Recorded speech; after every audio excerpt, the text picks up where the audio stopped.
అరే trial ball రా ఎదవ లాజికల్ చెప్తావేంట్రా, నేను అడిగేదేంటి నువ్వు చెప్పేదేంటి? ఆన్ బ్యాటింగ్ రా. నేను బ్యాట్ తీసుకొని వెళ్ళిపోతుంది. సరే ఆడరా. అరే నేను ఆ బ్యాట్ రా సెకండ్ ఛాన్స్ రా ప్లీజ్ రా. షేడ్స్ ఉన్నారా నీలా? అబ్బో కమల్ హాసన్. అరే క్యాచ్ రా.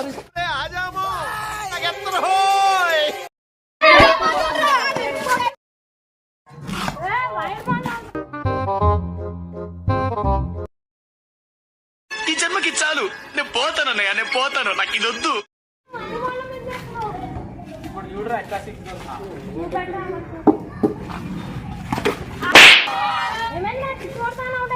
సరే సర్లే, ఎన్నెన్నో అనుకుంటాం, అన్ని జరుగుతాయి ఏమిటి?